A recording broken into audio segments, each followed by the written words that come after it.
Welcome to Connect Church Online. My name's Dwayne and I'm the lead pastor here at Connect Church. We're very glad to have you with us. Today we're in week 2 of a brand new series called Doubting God. It's easy to think of doubt as a sign of weak faith, but it's not. God isn't afraid of our doubts, so we don't have to be either. In our new series, Doubting God, we're creating a space for the questions we've been afraid to ask. In the 10 to 15 minutes we're together, let's discover how doubt can actually build our faith. But first, let me give you some information on how you can connect with us here at Connect Church and keep up with the events here in Waco. I'd also like to let you know how you can give and support what we're doing if you're interested. So get your cell phone and text the words Connect Church to 94,000. That's the words Connect Church to 94,000. This will provide you with a link to both connect with us and to give if you'd like. Or you can go to our website, connectwaco.com/give. If you'd like to connect with us by mail, our mailing address is Connect Church, P.O. Box 4317, Waco, Texas 76715. There'll be a screen at the end of our time together with this information too. I want to thank you for watching today, for connecting with us, and for supporting what we're doing here at Connect Church in Waco. Before I bring today's message, our band has a song for you. I hope you enjoy this week's online celebration.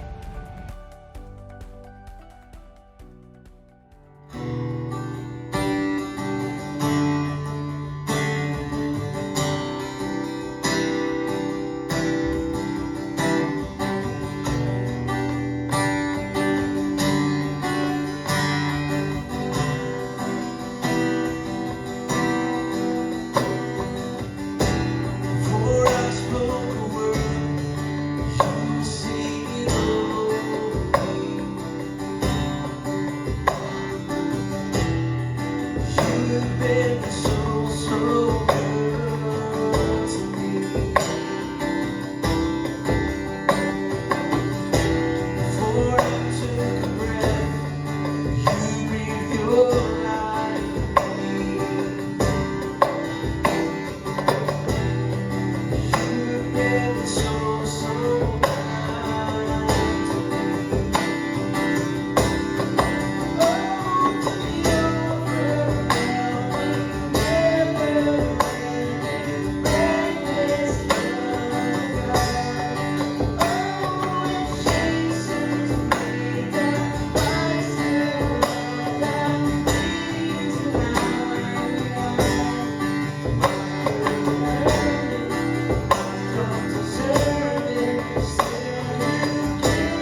We're in week 2 of a brand new series where we're taking on a very real subject for anyone who's a person of faith. Or if you're curious about faith and you're checking all this out, what we're talking about may just be why you're hesitant about making a decision to follow Jesus.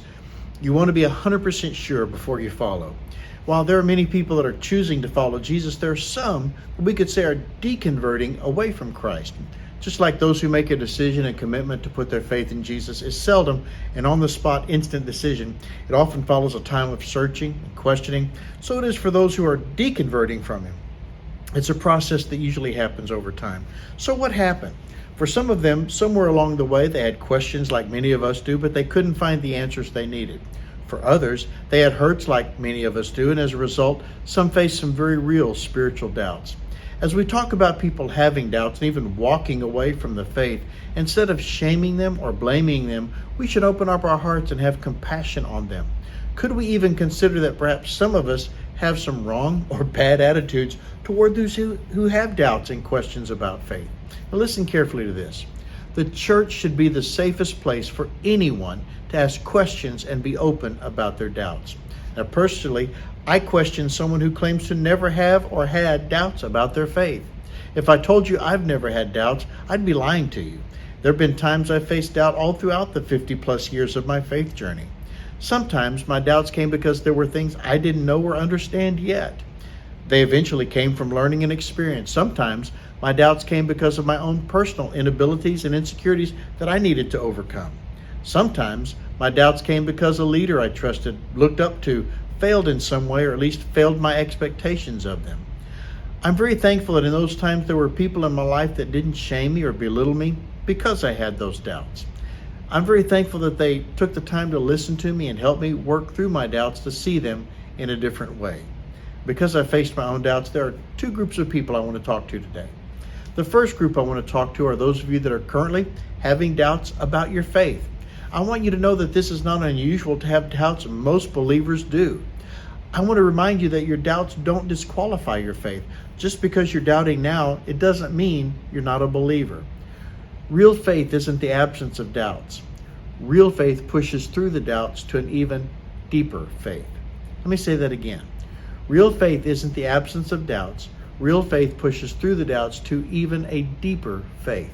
Now, the second group I want to talk to are those who would be ready to help others through their doubts, and I hope that this is you.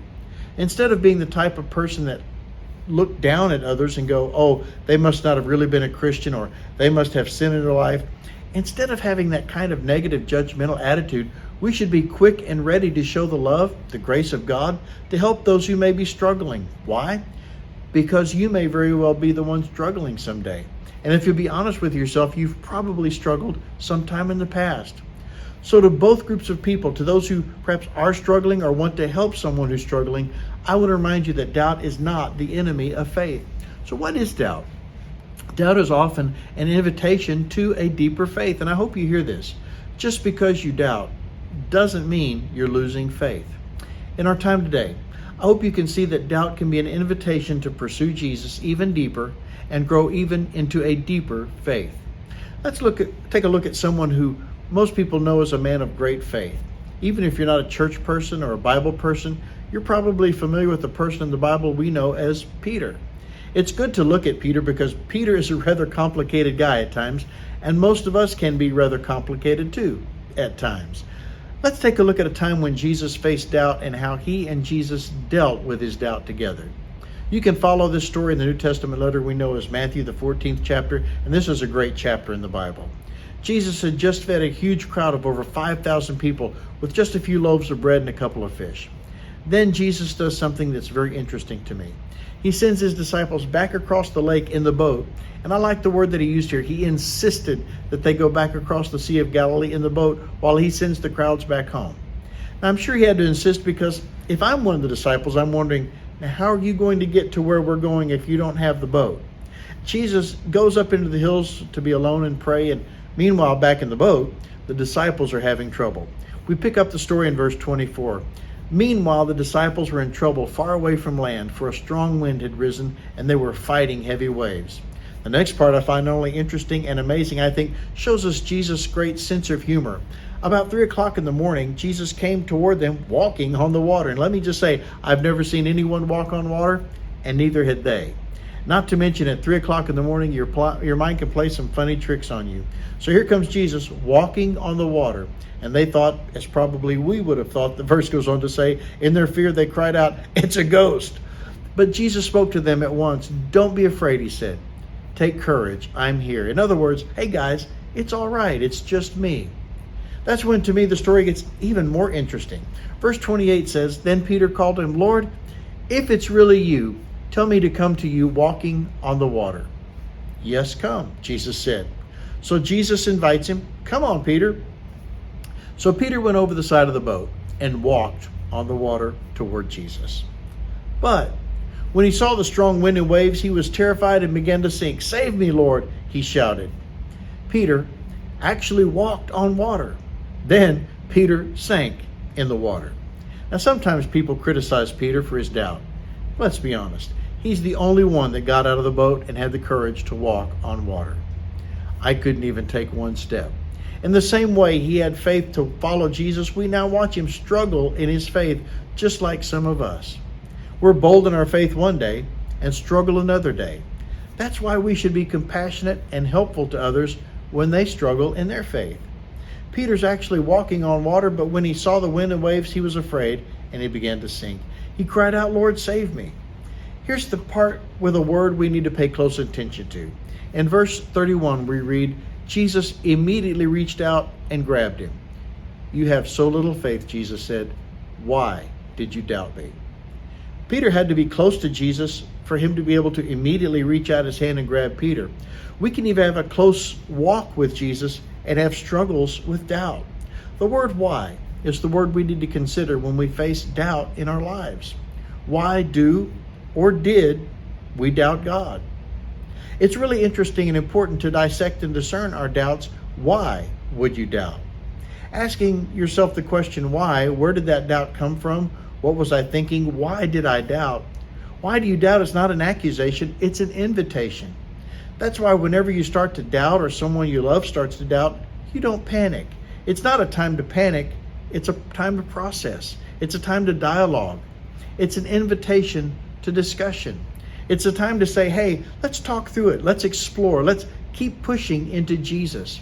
If we as followers of Jesus don't handle the doubt moment well, when someone asks a question, when someone's hurt, if we don't handle the moment well, they may feel like we're judging them in an accusing way. When we do, we can unintentionally, we may push people away, and when pushed away, there may be people today are doing what I could call destructive deconstruction.